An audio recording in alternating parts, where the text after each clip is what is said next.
In comedy, killing it is a good thing. A new novel is taking that sentiment a little too literally.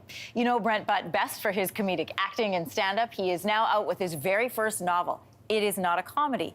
It is about comedians. 3 comedians who go on the road, and one turns out to be a bit unhinged. And not in a funny way. The book is called Huge, and Brent Butt is back in our studios this morning.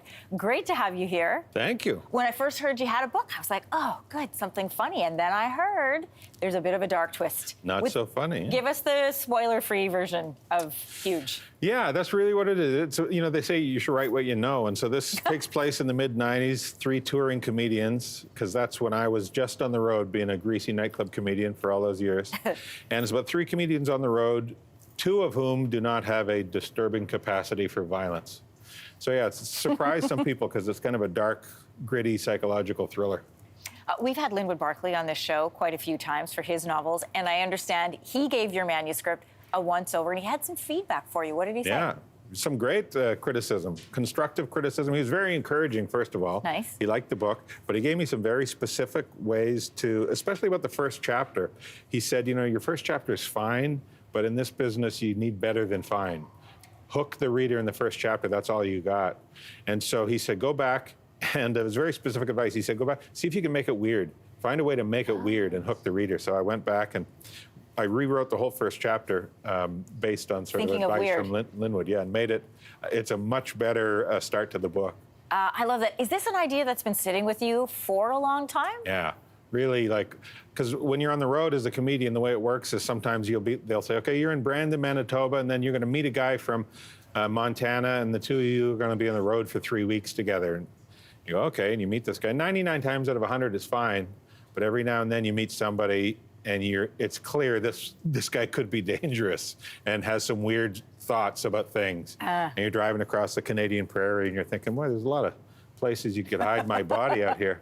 And I wanted to capture that sense of dread. So I sort of had this idea percolating for a long time about comedians on the road, one of whom is clearly dangerous. I love this premise a lot. Even though it is fiction, there are some tidbits that I feel possibly could be fact. We learned that it's not a good sign if you're performing at a bar and there's no cover fee.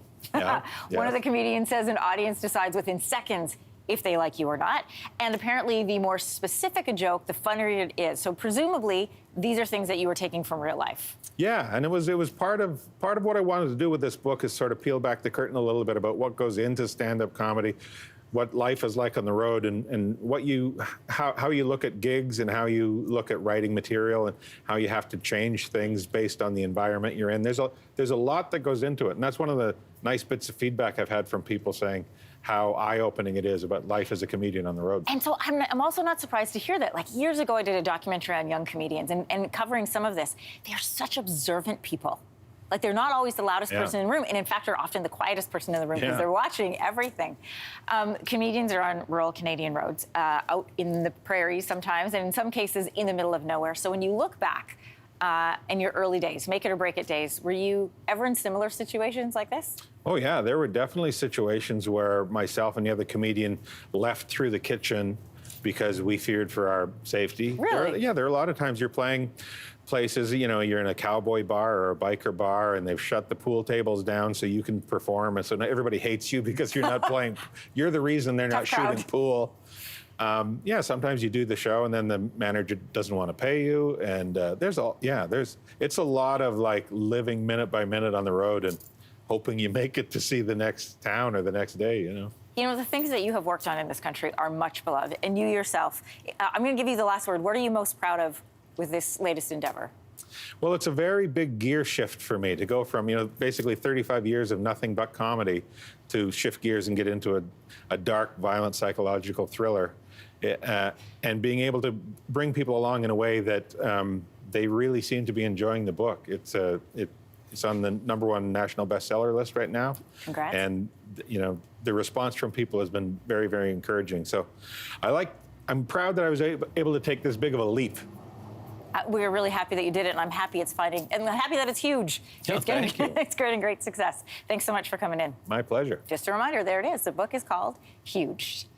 Hey, thanks for watching. If you liked this, be sure to subscribe here, or you can check out more Your Morning videos right here.